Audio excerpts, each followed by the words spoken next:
Guys, Carlson uploaded a new video. Uh, Let me know about your reaction of this video.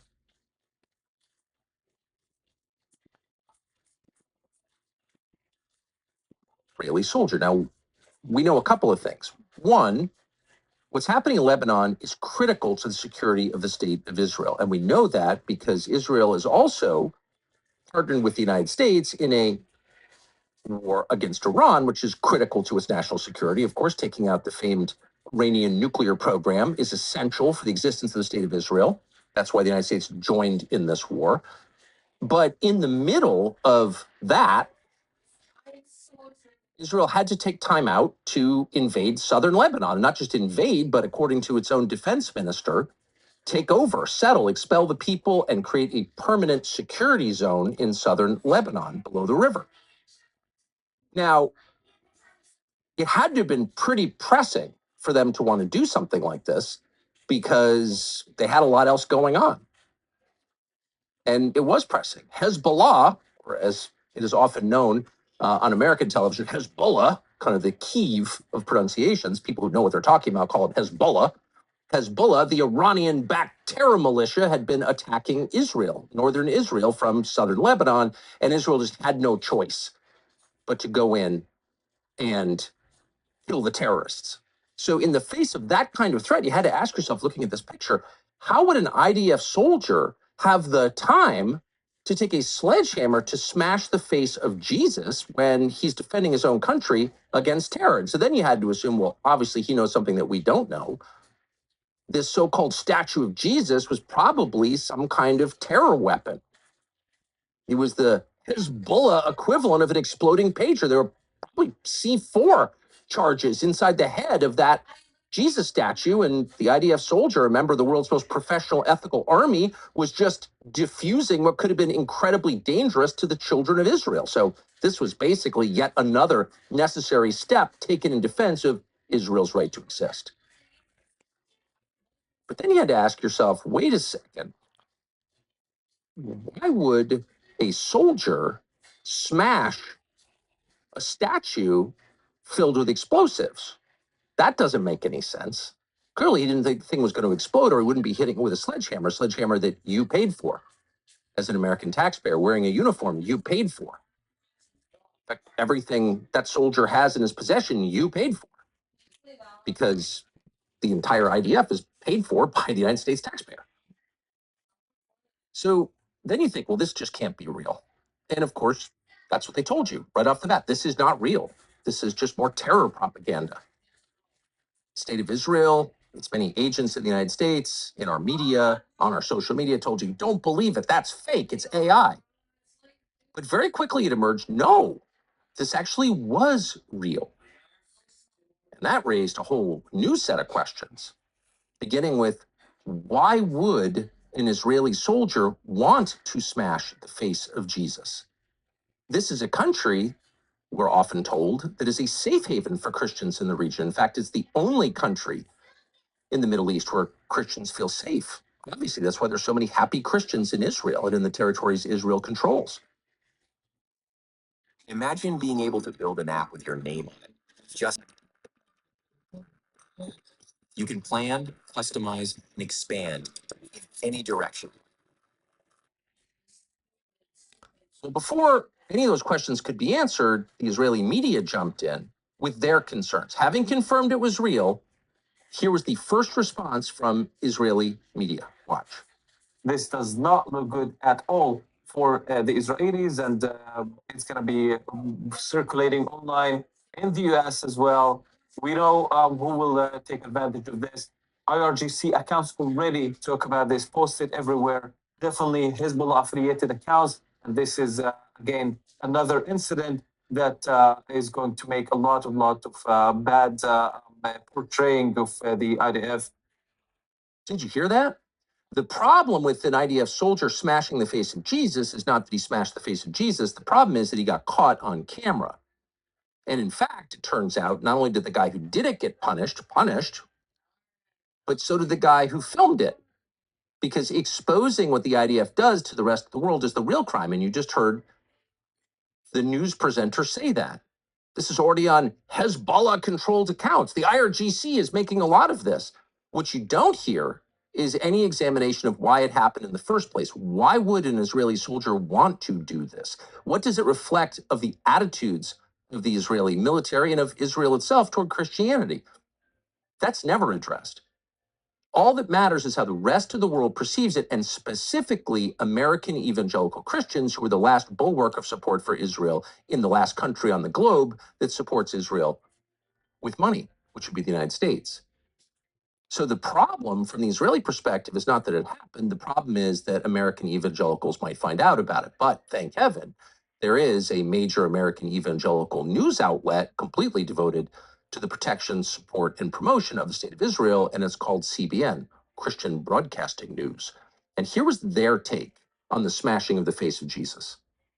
This is not a good look, A. Let's start there. I mean, it's disturbing and it feeds into narratives that people have been creating around Israel that may not be accurate, right? And that's the problem. You have people saying things about Israel and the way that Israelis and you know the government is allegedly treating Christians and other religious groups, and then you see an image like that, and it's very easy to assume, oh, look, all of those people who are spewing conspiracy theories or other ideas, they may be telling the truth. But what we have to be careful of, and I think we've seen this a lot in American culture, in cancel culture, we've seen it in countless examples of assuming, particularly actually when you look at police officers in this country, right? That one act is somehow emblematic of how every police officer acts. It's the same thing here. One act that one soldier does is somehow emblematic in people's minds of what every IDF soldier is doing. Well, there's no evidence that that is the case, right? So we have to be really careful as Christians and as human beings, and then as Christians in particular,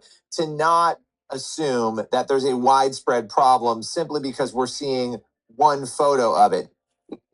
Did you hear that? Okay. So that's the message to American evangelicals, carefully crafted, no question.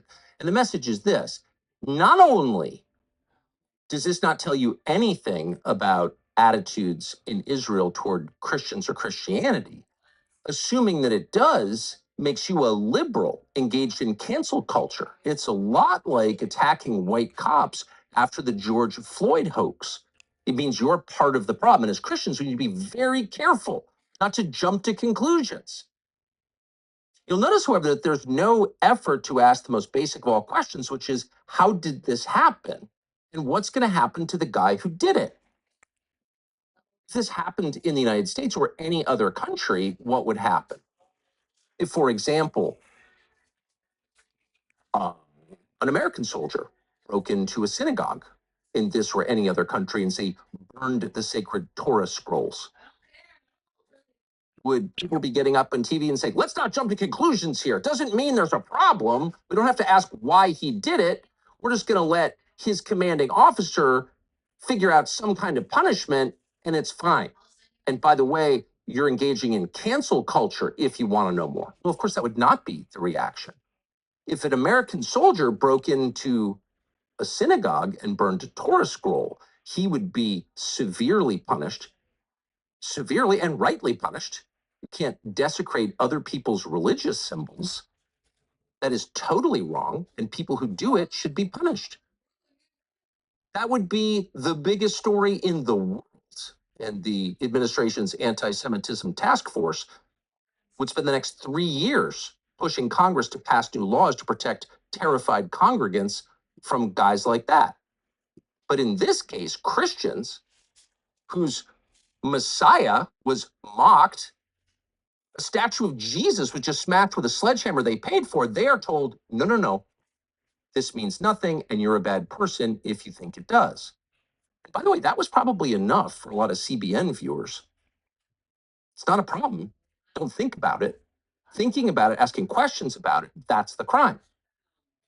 And so viewers of whatever that just was, propaganda like that, can be forgiven for believing that that was an isolated incident, but it's the opposite of an isolated incident. In fact, it's a very common occurrence where the Israeli military desecrates Christian religious symbols and churches and kills Christians. These are not accidents. This adds up to This game, you're not ready for it. Well, what the SPLC might call a troubling pattern. But it's in fact more than a troubling pattern. It's very close to a policy. And we know that because of indisputable facts of behavior in recent years. So, for example, October 7th, 2023, Hamas launches an attack on southern Israel, famously, kills a bunch of civilians. It's bad. Everyone says it's bad. And almost immediately, the government of Israel moves in to level Gaza, from which these attacks came. Now, in Gaza is a small but long-standing Christian community, lived there since Jesus, and they were killed too. Christian churches were bombed intentionally multiple times in Gaza. Christian parishioners were murdered by the IDF in Gaza. A mother and daughter were shot to death by an Israeli sniper in a churchyard in Gaza. And the reaction in the United States, well, there wasn't any reaction in the United States. In every single case, Israel, in order, denied it happened. Then, when confronted with proof that it happened, because dead people are pretty easy to verify because they're dead, said, oh, it was an accident. We'll look into it. Who was punished? Nobody. In no case was anybody punished for blowing up churches and murdering Christians in Gaza. At one point, an Israeli tank fired an artillery shell into a cross on top of a Christian church in Gaza, as if it couldn't get clear what the point of this was. The point was to take down the cross, because the cross is so offensive, apparently. And that's the point at which Christians in the United States, again, who are paying for this, who are the last remaining supporters, the last remaining large group of supporters of the Israeli military in the United States, and critical to continued funding for the state of Israel, should have asked themselves, could these all be accidents? The country with the most sophisticated munitions on the planet is accidentally bombing churches, and not just once, but again and again. Do snipers really make mistakes like that? Shooting a mother and a daughter in a churchyard, could that have been a mistake? What's going on here? And of course, if they'd asked, nobody did. And those who did were immediately denounced as terror supporters. But anyone who asked would have found the truth, which is these are consistent with attitudes toward Christians in Israel, not by all Israelis, of course, not by every government minister in Israel, of course, but by a lot of them. The loathing of Christianity is absolutely real. How do we know that? Well, here's one example.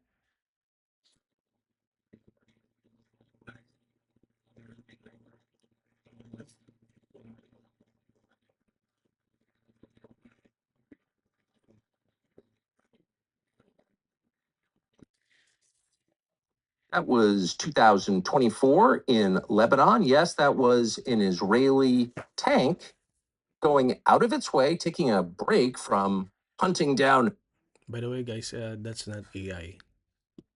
Hezbollah to bulldoze a Christian statue of St. George slaying the dragon in the country with the last remaining significant Christian population in the Middle East, Lebanon, a country with a Christian president, historically Christian country. And so you roll into this country because Hezbollah, and the first thing you do is knock down Christian iconography, crush a statue. What was the statue doing wrong? Existing. How could this happen? Well, because for some Israelis, a significant number of Israelis, Christian iconography is considered deeply offensive. In fact, the most offensive. So offensive that in some Israeli religious schools, the plus sign is not used in math. The plus sign, that connotes addition. Why? Because it looks like a cross. And that's considered too offensive for the eyes of school children, and so an inverted T is used. That's a fact. You can look it up. There's only one other instance we've seen of this in the world, and that's in ISIS-run madrasas, where the cross was also considered offensive. This is not true in any normal Muslim country. They use plus signs. but not in Israeli religious schools. So everybody is allowed to have their own religious views and to find other people's symbols repugnant. But it might be useful for Christians in the United States to know what they are funding and making excuses for. But of course, they don't know this because this information somehow hasn't reached them. And if they're watching CBN, they're told, don't pay attention, you must be liberal if you're drawing conclusions. But that's not the only example. There are many examples of Israeli soldiers going out of their way to mock and desecrate Christian symbols and churches and to hurt individual Christians. And just keep in mind, within the context of the Middle East, Christians are non-aligned. You can't call a Christian an Islamist because they're not Islamic. They're Christians. And they follow a religion that does not endorse war, just the opposite. And so you would think that if you're the Israeli government, the last people you would ever want to bother, irritate, are Christian Arabs, because they could potentially be on your side. And yet, poll after poll of Christian Arabs shows the main threat that they perceive to themselves and their families is not the Arab Muslims who live next door to them, but the Israeli government and the settlers in the West Bank that the Israeli government protects. That's the threat to them. Now, if anyone in the United States, in say a church, or if Franklin Graham or some other American Christian leader were to just pick up the phone and call them and ask, what are your problems? How can we help? They would learn that.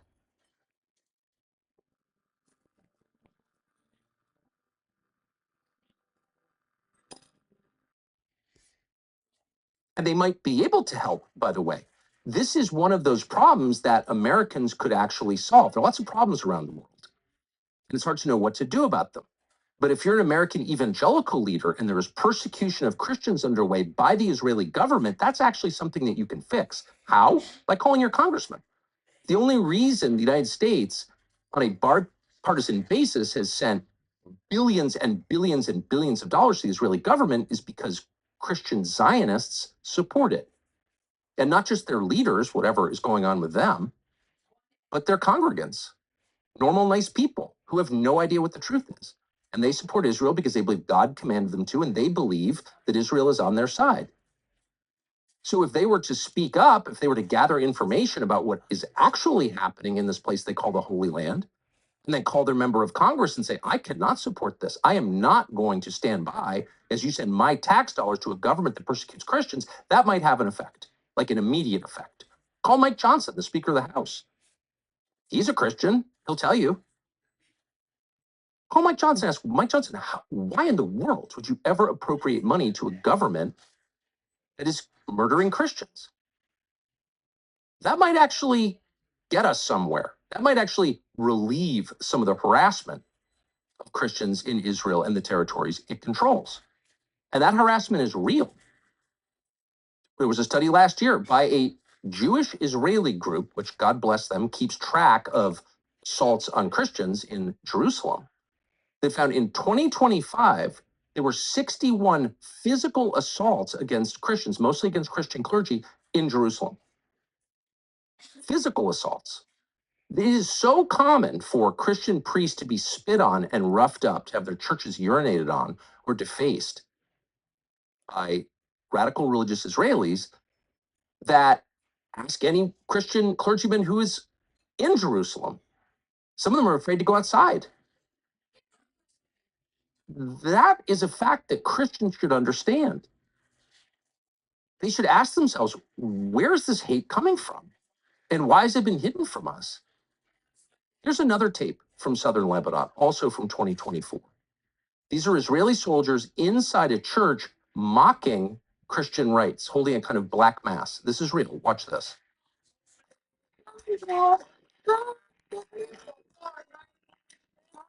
Grace Mary.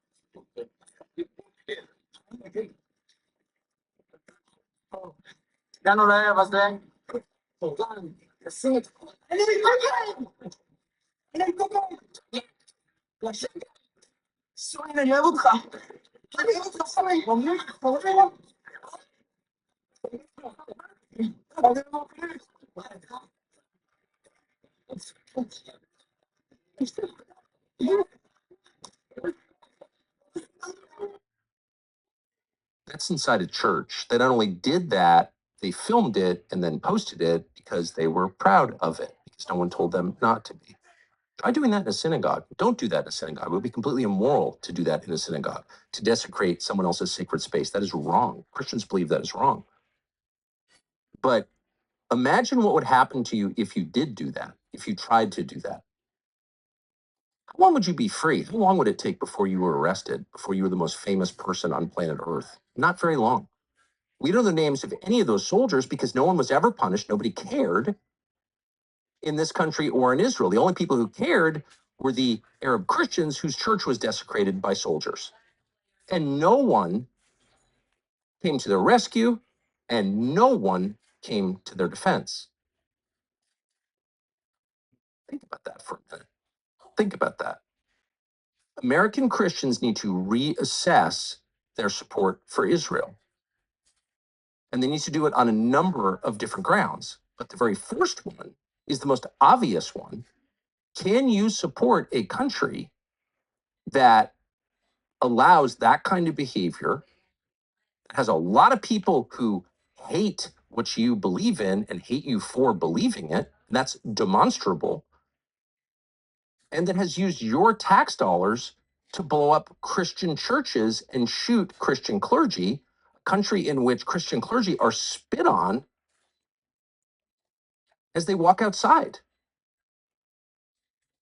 Listen up, because this is the massive opportunity you have been waiting for to grab a real bargain. We are talking about. And then once you start asking those questions, then it becomes really obvious that all of this, leaving aside the theology, is it theologically tenable? Does it make sense from a Christian perspective that Christians would have this commandment from God himself to form a political alliance with a totally secular government of another religion? Does that make sense? That's the second order conversation. The first order conversation is, how could you ever support a government that mocks your values as aggressively as the government of Israel does? That provides free abortion on demand to the entire population using your tax dollars. Oh, they're not your tax dollars, right? The United States gives so much money to Israel that its basic needs are met. And so it can use the surplus on incredibly generous social programs we don't have here, and it can use some of it to provide abortion for anyone who wants one. But it can also spend a great deal of money promoting a pride parade, which they are now doing. Now, from a Christian perspective, pride is, of course, the first of the 7 deadly sins. You're not allowed to have pride in Christianity. Again, it's number 1 on the sin list. But the government of Israel is promoting the largest pride event, they claim, in the history of the region this June in the Dead Sea, the lowest point on Earth, very close to, by the way, Sodom and Gomorrah, weirdly. You wonder what Mike Huckabee, the Baptist preacher turned U.S. ambassador to Israel, has to say about this. Nothing. You wonder what Mike Johnson, the Christian Speaker of the House, has to say about this. You can imagine that this event, whether you're for it or not, probably won't be consistent with Christian values or even Judeo-Christian values, whatever those are. Here are last pride parades.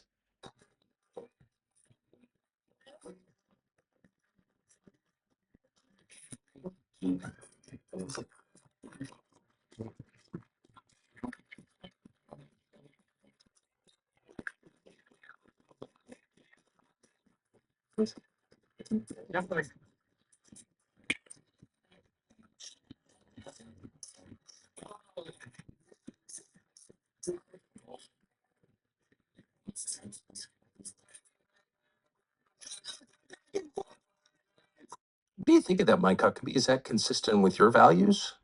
Are you going to go to the pride parade? look, countries are complicated. Not everything that happens in a country you're going to support, even if you love the country, of course. But the PR effort that evangelicals leaders in the United States have made on behalf of Israel is so over the top, so totally uncompromising in its positive spin. Everything about Israel is great. Any criticism of Israel is immoral. It's anti-Christian. It's, of course, anti-Semitic. That you have to wonder, is there anything? Is there any humiliation? Is there any middle finger that they wouldn't ignore? Is there any suffering of actual Christians in the region that they wouldn't downplay in order to continue telling a manufactured story about a country that bears no resemblance to their description of it at all? A country of people, or some people anyway, who literally won't use the plus sign because it looks like a Christian cross. It is a pride parade in the middle of the Holy Land. They're totally fine with it. Apparently, they're so used to humiliation, American evangelical leaders, that they will even sit by and cheer as Mark Levin lectures them on the New Testament. Imagine sitting down with Mark Levin and saying, the one thing you don't understand, Mark Levin, is the Talmud. So be quiet as I tell you what your religion teaches. Well, of course not. No one could be that presumptuous, except Mark Levin, who is entirely comfortable using his platform on Fox News to lecture Christians about what the Christian Bible teaches about violence. And not only does he get it wrong, he grotesquely inverts it. Here he is, with no trace of shame whatsoever, lecturing Christians about why their God supports the war in Iran. Well, war isn't outlawed under certain circumstances. Peace is preferred, love is preferred, conciliation is preferred, negotiation is preferred, diplomacy is preferred. But there's evil. The Bible recognizes it. We recognize it. But there's also this. Revelation 19:11 through 21 describes the second coming, the ultimate war. As has been written, as others have written, Jesus judges and makes war, quote, with justice. It's going to be bloody. I'm quoting. The birds will eat the flesh of all those who oppose him. He will conquer completely and consign to a, quote, fiery lake of burning sulfur. So there's Mark Levin telling you what Christianity is really about on Fox News. You have to wonder, do Fox executives know this is happening? That takes some brass to say something like that. And of course, he's gotten it exactly wrong. He's describing the last book of the New Testament, a prophecy by St. John, in which he describes the end of history, the return of Jesus to earth to judge the living and the dead. So in Christianity, it is God who makes that judgment. It is God who punishes the wicked. Love and compassion and reconciliation are not, quote, preferred, as Mark Levin describes. They are mandatory. They are required. Every Christian must love. Reconciliation is a requirement of the religion, not something that you're encouraged to do if you can spare the time. You have to do it. So only God can judge. And Jesus is really clear about that. But there's Mark Levin telling you that Jesus himself wants you to support tearing the eyes out of your enemies, bringing justice through violence. It's disgusting. It's disgusting. And yet there's not a single evangelical leader in the United States who has the bravery required to challenge Mark Levin as he desecrates the religion itself. One thing that might help, once again, is speaking to Christians who live under Israeli occupation, who actually live there, who live in East Jerusalem, who live in Gaza, who live in the West Bank, who live in Lebanon, and who live in Syria. And one thing we know about Israeli occupation, it does not improve the lives of the occupied. And that is one way to judge the decency of any person or any empire. If a father is a good father, his kids are probably happy and well cared for. If he's not, they're very screwed up. If an empire is a benevolent empire, its protectorates thrive. And if it's not, they wither. This is a once-in-a-lifetime opportunity to grab a true 16 terabyte ultra-large capacity 1,000. There is no place occupied by Israel currently that is thriving, and that would include the United States not thriving. This is just an obvious observation.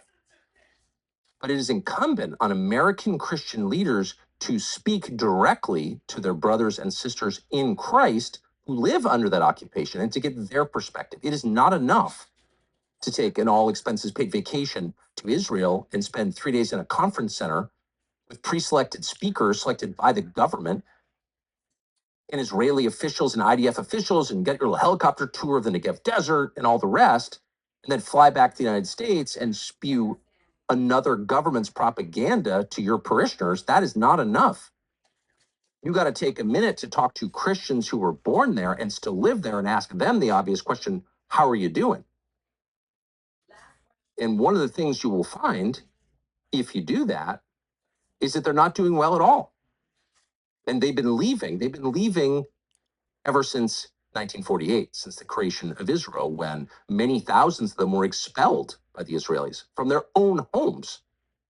Those homes were taken, they were bulldozed or stolen.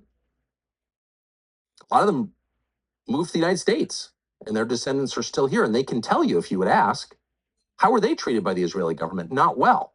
And if you ask Christians who live there now, they will tell you not only they're not well treated, but their religion is uniquely despised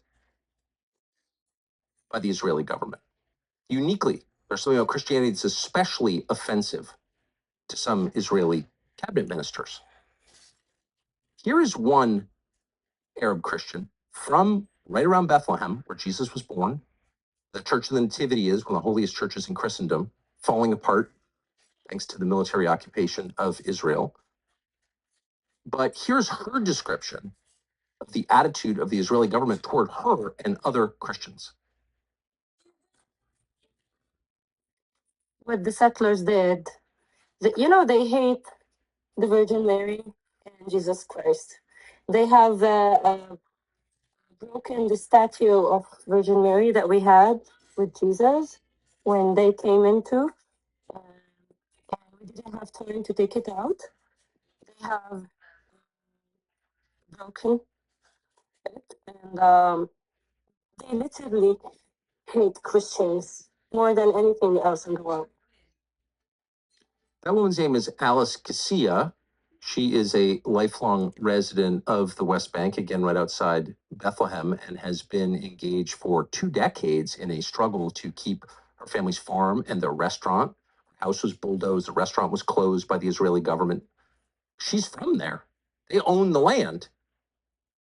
But they have been fighting a nonstop battle against the government of Israel, as many Christians have been in the West Bank, to keep what is theirs and to prevent being arrested or shot. She has been hassled on a regular basis, including physically, by Israeli settlers. Here's a picture of one encounter she had. That's an Israeli settler on the left grabbing her. These are people from, in many cases, outside the region, from the United States or Ukraine, she told us, who showed up and decided that the land of Christians belongs to them. Now, we spoke to her at some length a couple of hours ago. We're about to play you this interview. But probably the most striking thing that she told us when we asked, well, what have American church leaders done to help you? What has Franklin Graham done to help you? People who raise hundreds of millions of dollars every single year to help Christians and to make the world more Christian. What have they done to help you? And she said, well, they've worked to accelerate the ethnic cleansing of this area. They've come in and offered to help us move on behalf of the Israeli government to get the Arabs out, people who were born there, who are the indigenous population of the area, Christians. Christian leaders in the United States have said the solution to your problem is leave. We'll help you get a visa. Shame in that. That is a true moral crime. Starting anything new is hard. Starting a business is especially hard. It takes a ton of time and effort, and you don't really know if it's going to work.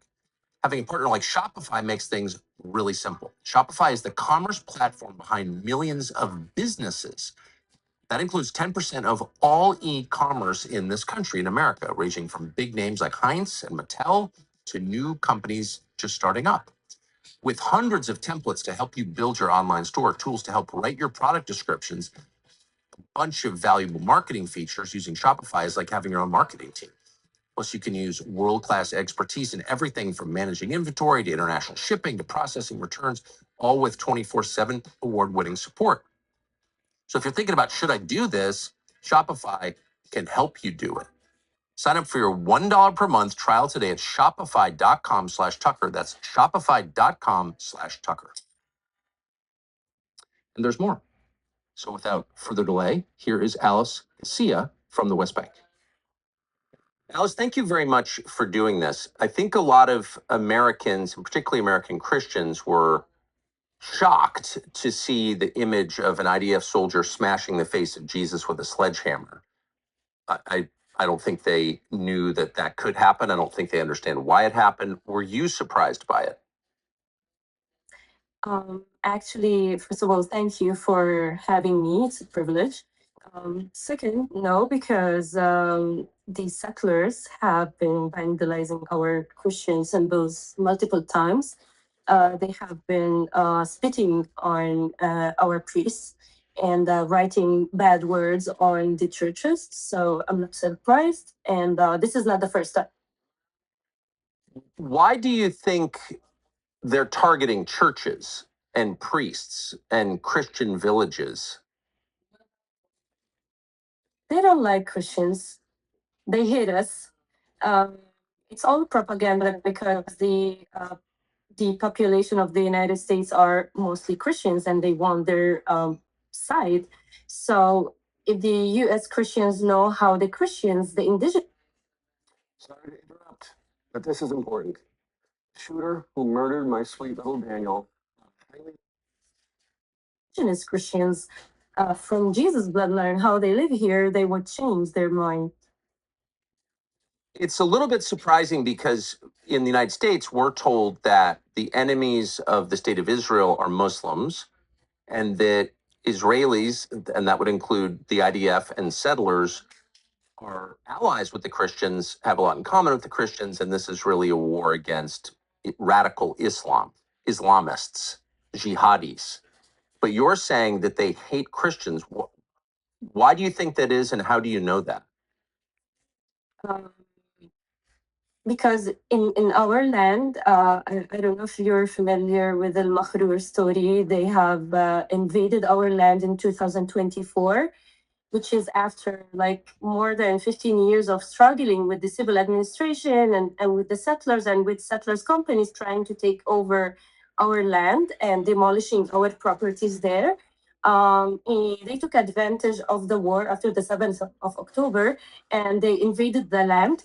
And they have broken the statue of Virgin Mary. They have broken also the icon, the picture of Virgin Mary. They have vandalized the cross. I have also videos on my Instagram, on my social media. People can see that. I have been recording everything that they are doing, but they are doing this propaganda in order to raise Islamophobia in the Western countries in order to take over the Palestinian lands and to annex the West Bank in the name of Islamophobia. But as Christian, I was born in Palestine, in Bethlehem, and my neighbors, my cousins are Muslims, so I don't see that there is a really problem with Islam. It's the extremist people that are the problem. So in each religion, we have those extremist people. We Yes. cannot refer to some religion that it's extreme or terror because of their extremist people.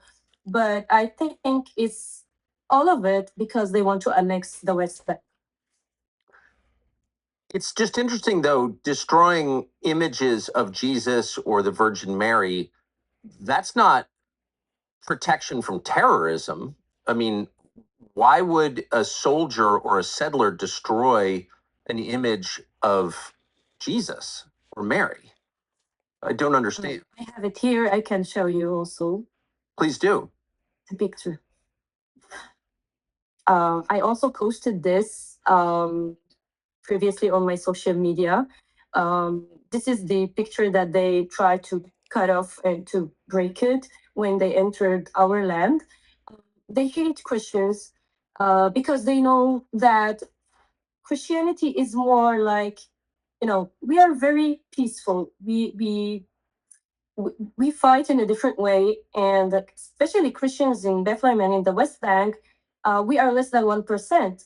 And the amount of lands that Christian has is the second largest lands after Israel. So they want Christians to immigrate from the West Bank, from Palestine, in order to take over those lands. Well, I think that's shocking. Have churches in the United States or Christian leaders or American officials, are they aware of this, and have they done anything to help you? Actually, it's not only helping me, it's helping Christianity, or what has left from Christianity in Bethlehem, because we are less than 1%, and at least 200 families have immigrated since 7th of October, which is this is a big number for less than 1%. So they are trying so hard to convince Christians to leave the country somehow by Christian Zionist organizations or people, and give them support to travel, to offer them job opportunities. And this is a way of ethnic cleansing, a systematic ethnic cleansing. So it's not surprising. There are some people, some priests, some religious people have, yes, they talked about this, but we didn't really see the actions. You mentioned Christian Zionists. What have they done to help? Nothing. They are Zionists. They only offer traveling to Spain, to Europe, to the US to get better job opportunities, better life, in a way that this life is like life in Bethlehem or in the West Bank. It's not really stable, so they offer them to travel. So this is a systematic way for ethnic cleansing for Christians, and this is all because of the settlers organizations, extremist settlers organizations, are trying to take over the Orthodox Christian lands. So you think that Christian Zionists in the United States are helping to ethnically cleanse the West Bank? They're trying to get Christians out? Yes, they are helping them with their funds, with their taxpayers, with everything, with their support for them. We are being ethnic cleansing because of them.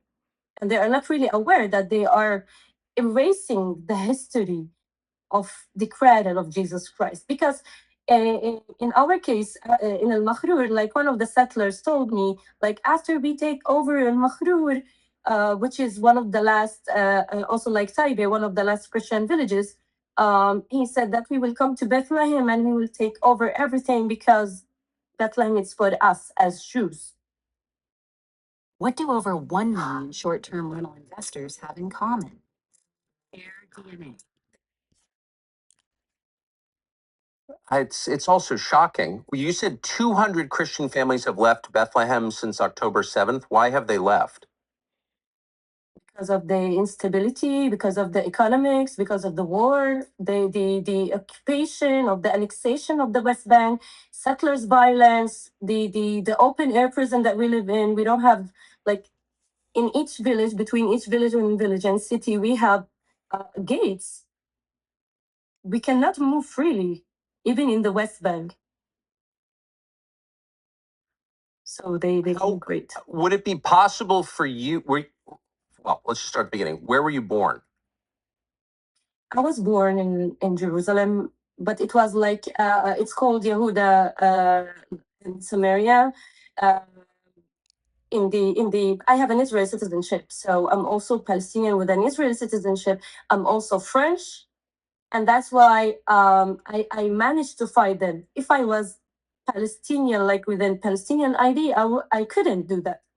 But because I have pan-Israeli citizenship, and I have the same rights as the settlers, but though I was treated with discrimination, me and my family, we had a very powerful will to fight back, and we stayed, and we managed to kick them out at the end. You go into the grocery store and there are endless snacks and protein bars. Paleo Valley superfood bars are, we think, the best. Most nutrition bars seem healthy, but then you read the labels and it turns out they're packed with all kinds of bizarre stuff, processed syrups, ingredients you can't pronounce. They're essentially candy, masked by marketers pretending they're healthy. I've eaten a lot of them, I would know.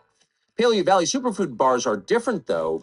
Paleo Valley makes its products with real ingredients like organic fruits, vegetables, nuts, seeds, or no seed oils, soy, gluten, other weird additives.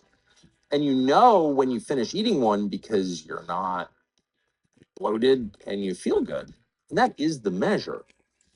These bars are sweet, filling, genuinely good tasting. Flavors include red velvet, apple cinnamon, chocolate chip, plenty more. They're all great. If you're trying to clean up your diet but need something convenient to grab, these are a solid option. Give them a try at paleovalley.com. Use code Tucker at checkout for 20% off your first order. Paleovalley.com, code Tucker, 20% off your first purchase. So you said if you hadn't been born in Jerusalem and didn't have French citizenship, you wouldn't be able to speak out against the settlers. Why is that? Because Palestinians could be easily detained for years for nothing, and even not get a trial or even a court, just being postponed every time when they can stay 3-4 years. So, And do you know people who've been detained? Yes, of course. I know. Also, there is a Layan Nasser. She's Christian Palestinian from Ramallah. She's now in jail. She was detained many times for nothing. Why is she in jail? Was she accused of violence? Somehow they say yes, violence of I don't know. They claim whatever they want with detaining Palestinians. Has there been a trial? Every time they postpone and they change the dates, and they she went out and they took her again. So I think they can do whatever they want with Palestinians. And my father is Palestinian.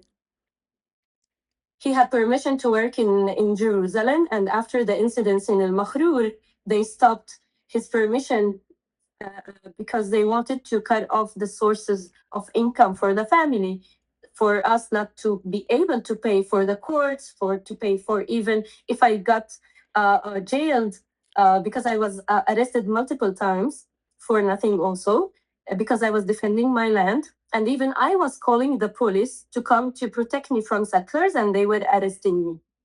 So you can never guess. Tell us what happened to your land. Where is it and what happened? Okay, so El Makhrur is in Area C. Area C, we have A, B, C. A, it's fully with the Palestinians. B is like with the Palestinians, but also, anyway, all of them, the Israeli can enter. C is with the Israeli, with Palestinian territory, but under the Israeli army. So El Makhrur, it's Area C. It's near Beit Jala, Bethlehem governor. It's all like Palestinians owned properties. They started demolitions from 2012. We had the restaurant and the house there, and they demolished it 4 times. Each time we rebuilt it. And with the fourth time, they demolished the house. And even the house was in the registration process in the civil administration. This is the garden hose nozzle my team spent 3 years building because every pressure washer on the market kept letting people. Civil administration is the institution where they control the 67 areas with the Israeli government. So they demolished it, and we stayed in tents for 5 years in that land in order to protect it and not letting the settlers taking it. But after the 7th of October, they invaded the land along with the police and the army. Young settlers, I'm talking about also minors, protected by the army. They announced it as a closed military zone, and this closed military zone, it's not even for our area, it's for another area. But this is how it works. They use another military zone, and they stick it to your map, to your area, and they just tell you this is a closed military zone. You should leave, and they keep the settlers inside. This is what happened. We stayed there we set up a solidarity tent for 40 days in the area, and we invited like international activists, Israeli Jews, Palestinians, foreigners, religious people, so we can fight back non-violent resistance. We had a women-led circles, we had interfaith events to prove that even in the hardest times in the war, we, the people, can live together, Arabs and Jews. And after a long battle, which is also we went to the courts, me and my brother, without a lawyer, because I will tell you now how they use the lawyers to manipulate those cases and steal those lands. We have managed to kick them out. So how it works? Smotrich is funding those settlers' organizations. So there is a guy also called Ohad Tal. He's always welcomed in the US. Ohad Tal sent his cousins, Lior Tal, to our land to take over it with Smotrich and the head of the settlements in Gush Hatzion, Yaron Rosenthal. It's a big web of corrupted people. They use, I don't know if you see it, but they use companies. Those companies, private companies, such as Himanuta. Himanuta is the subsidiary of the Jewish National Fund. It works in 67 areas because the Jewish National Fund cannot work or act in the 67 areas. So they established small companies, private companies, to work and to steal lands in the 67 areas in Palestine. So how it works? It works with, for example, Himanuta. It's a company that was founded in UK in 38. It was registered in Jerusalem, and it works in Jerusalem. But it cannot work in the 67 areas because according to the Jordanian law, number 40, that they were trying to pass in Knesset, and they did pass it a few weeks ago, and it's not gonna work anyway. They are trying to steal those lands by erasing this law, and this law is forbidding selling or buying lands by non-Arabs. So they made a legislative process in 71 by the army, the Israeli army, to allow private companies, foreigners or Israeli companies, to do development projects on those lands or to purchase those lands or only for commercial purposes. So those companies, in order to act in 67 areas, they have to be registered officially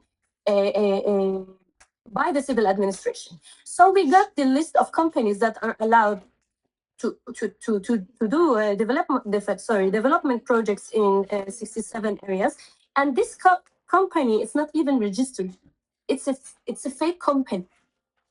They do forge documents. How it works? For example, here I have it's a tax-paying document from the civil administration in 2014 in the name of my father. So in order to get the land registry document, you need to pay this tax for the land. And they claim, Himanuta, which is the private company, claimed that they bought this land in 69. So after 67, when the Jordanian left and the Israeli came and took over the 67 areas, there's an archive that the Jordanian gave a copy for the Israelis. And this archive has all the agreements about the lands that has been done in the 67 areas at that time. So after 67 until 80, there's no agreements were done because the archive itself, it says from 48 until 80. from 1948 until 80. So in 81, they established the civil administration. And according to this, they started to change the laws in 67 in order to try to get the Israelis to buy and sell Palestinian lands through private companies. And what they did is that they went to the archive that is related to our area in Bethlehem. There is a 44 agreement that were officially registered in this archive. And it's out of 200 pages. They registered 44 pages, and there's 156 pages are empty. So what this company was trying to do is that the 156 pages, they were filling them with their own agreements.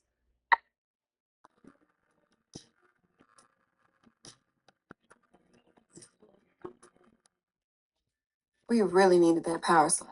That would have broken your bank. Let's see your 5 for lack of help. As if it's in the archive. So when you went to the archive, according to their claims, we found it empty. This is the empty pages. Because they said that the agreement was done here in this page and it's empty. So it's all forging documents in order to steal more and more Palestinian and especially Christian lands, because we have the largest amount of lands after Israel. May I ask what? And- So is that why they tore your house down? Yeah, it's a way of pushing us to leave, displacement of Christians, of families. It's a way to push us, like, they have many ways to force us to leave.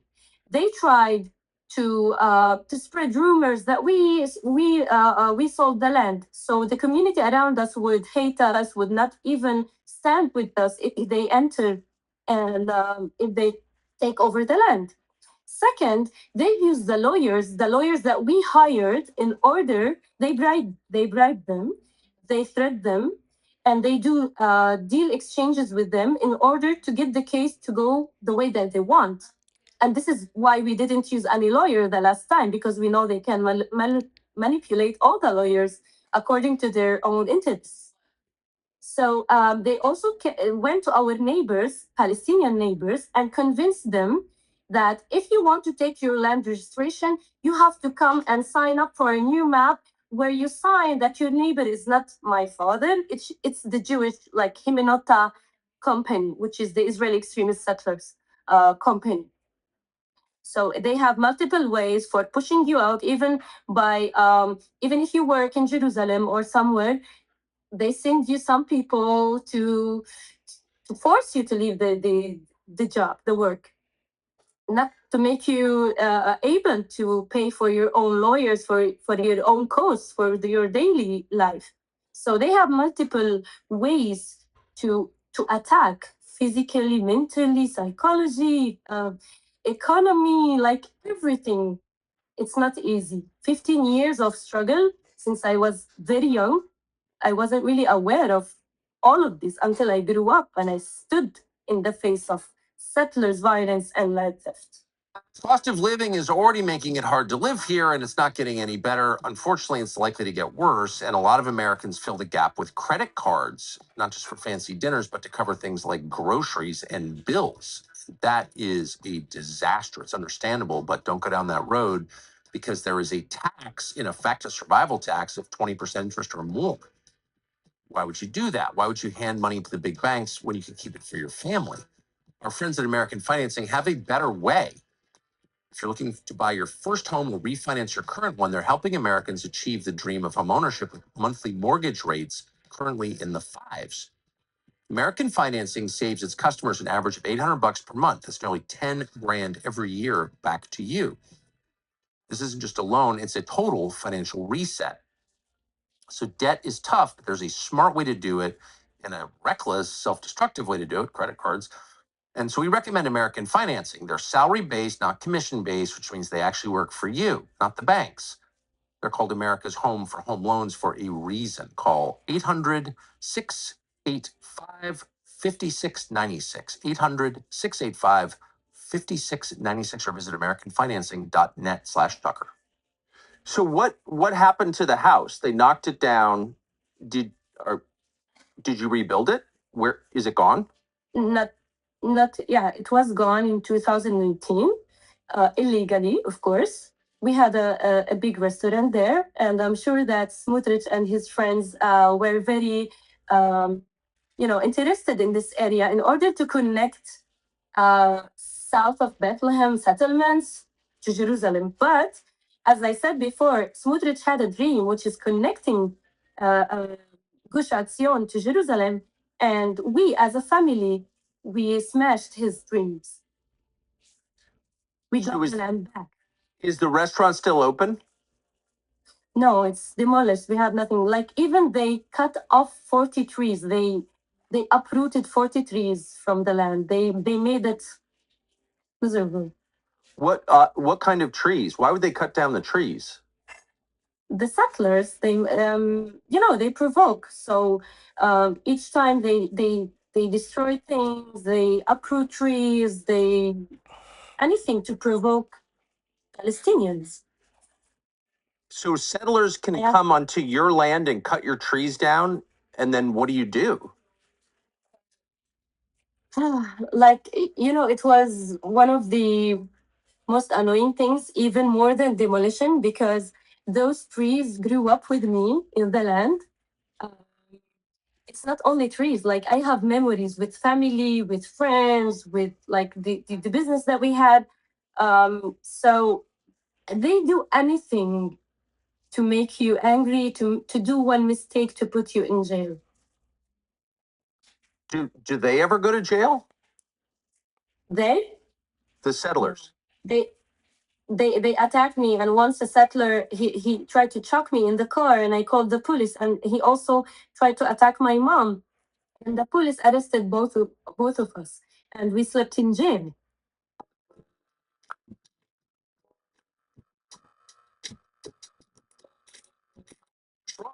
No regime change. No more stupid census wars. No more wars. No more wars. We're now getting For nothing. Wait, a settler tried to choke you and your mother. You called the police, and the police arrested you and your mother? Yes, and I have videos on my Instagram.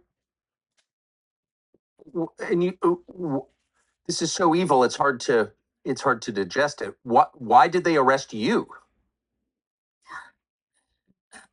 Because the police there in that area are most of them settlers and working with the head of the settlements, Yaron Rosenthal, and working according to his instructions, because it's a big web of corrupted people.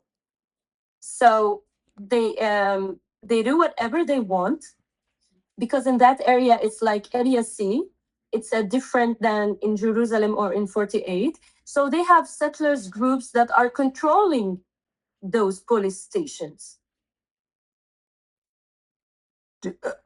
What about the United States ambassador to Israel, Mike Huckabee? He's a Christian. He's been to Bethlehem.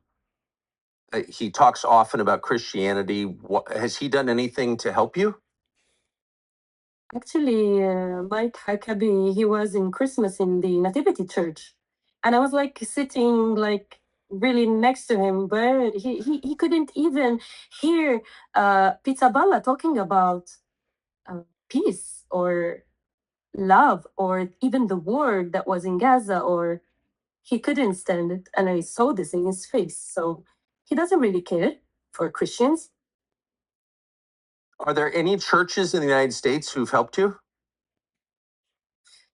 I had many visitors from churches, yes, in United States. I'm from UK. I'm from around the world, but I don't remember actually the names. But yeah, some people that just come to visit. But it's really hard to act like we saw how the Israeli government is doing, and it's really hard to act. No one can stop them, and even Netanyahu cannot stop Smotrich from land theft, settlers' violence. Do you believe Smotrich is hostile to Christianity, dislikes Christianity? Of course he does. He doesn't like Christians. He's so racist. He sends his settlers. Let me tell you something. Even he doesn't like his own Jewish youth, because he's sending miners to mountains without electricity, without water, just to take over those lands for his own profit. He used miners for attacking Palestinians, and the first victims of this, it's their Jewish youth, it's their Jewish kids, because those kids have psychological problems. They come from orphans, welfares, and they use them for their own political goals. And that's why I call it, it's about the project land. It's not about the promised land, because at the end, someone like Aaron Rosenthal is the head of the settlements. On every settlement, he confirms he gets hundreds, thousands of money to his pocket. So at the end, he doesn't really care about Jews or Christians or Muslims. It's all about projects and money, because he's after that he's building projects on Palestinian lands and promoting them for Jews around the world for millions and millions of dollars.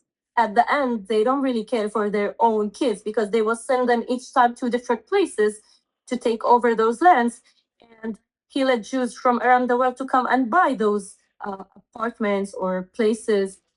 So he doesn't really care for his own kids, and he doesn't care for Christianity. There is no actions are taken for those settlers. Um, it's crazy. I hope you come one day, like really to the visit. I hope so too. I don't know if I'd be allowed to. How often do you see settlers? Every day. How close do they live to you?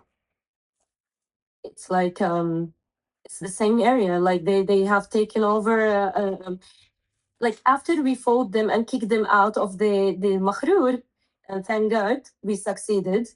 They are settled like 4 kilometers away from us with caravans. So we see them daily. They also they stole my dog. They ruined my place. I'm sorry. What did you just say? They did what to your dog? They stole it, and I think maybe they killed them. I'm not sure, but he has no. I didn't see him anymore. Like I also went to the police and I filed a complaint about them. But at the end, after 3 days, they sent me, your case was closed because of lack of evidence, and we have videos. What does the video show? Like when they were getting into the land through the gate and taking the dogs. Sorry. We have many videos about them attacking, but the police has never did anything to stop them. They stole your dog. They choked you and your mother. What do they ever explain why they're doing this? Did you do anything to them?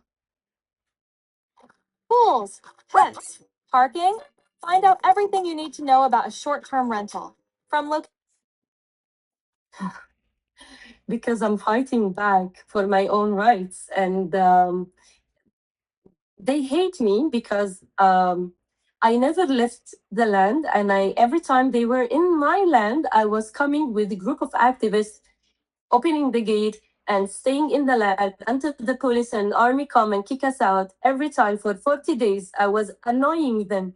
I made them go crazy. I exposed their forgery, and that's why they are crazy about it. Do you worry they might try and kill you? No. Because they are too weak, too cowards to do that. Because when I was confronting settlers and army, I knew from inside that they are too weak to do anything wrong to me.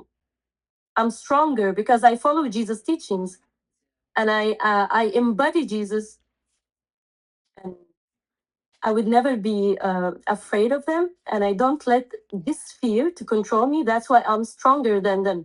Even when I was in jail, I was even stronger than them.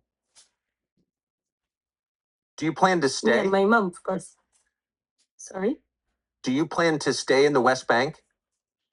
Of course, I'm planning, and I have established my organization at Save al Mahrour, which I will be helping more Palestinians to defend their lands and to take back their lands against settlers' land theft and violence, and to protect them, and also to do community development projects in order to prevent the Palestinians from immigrating. We want the Palestinians here because I believe in the two-state solution, and it's on the way. Even people cannot see that, but I see it. But there will be two-state solution, and the settlers will not like it. They will go crazy. Where are the settlers from? Okay, where are the settlers from? United States, Ukraine, east of Europe, even Europe, multiple places. And But- most of the settlers, sorry, Some are from most of the settlers Ukraine. that, yes, Interesting. around the world. But I'm talking about the settlers, the youth. They gather them also from around the world, from fosters. Most of the settlers, they don't have parents, or they have problems with the family, so they take them and they offer them agricultural school, which is on other Palestinian land. And this agricultural school, they teach them how to hate Arabs, how to be so violent towards Arabs, and how to treat Palestinians, and how this is how they brainwash them. They brainwash them with those agricultural schools, which those kids are, or they have to volunteer hours in order to get paid each month. So you got me? How it works? Yeah, I mean, you're describing what we used to call a madrasa, and we would say that Islamic religious extremists, jihadis, trained in madrasas as children and were taught to hate people who weren't like them and taught violence. You're basically describing that.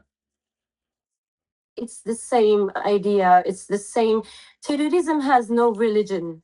So when you teach kids to hate human beings, no matter who they are, no matter what differences there are between you and them, this is terrorism.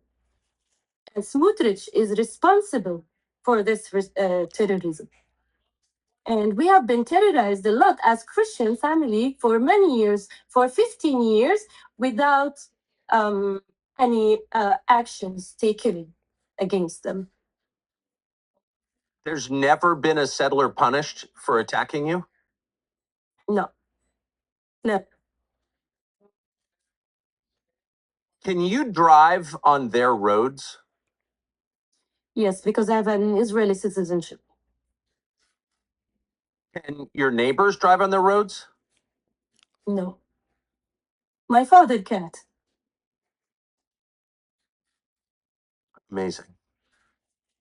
I sure appreciate your taking all this time to talk to us, Alice, and I hope that you will get support from Christians in the United States because you deserve it. Thank you. Thank you, Mr. Carlson. I just want to point out that we are also have been working with American organizations like the DPP, the Vulnerable People Project, Save West Bank Christians.com, Gaza Walks, like all of them. We're working together in order to help the vulnerable people and the minorities around the world. Godspeed. Thanks. Thank you. Thanks a lot for watching.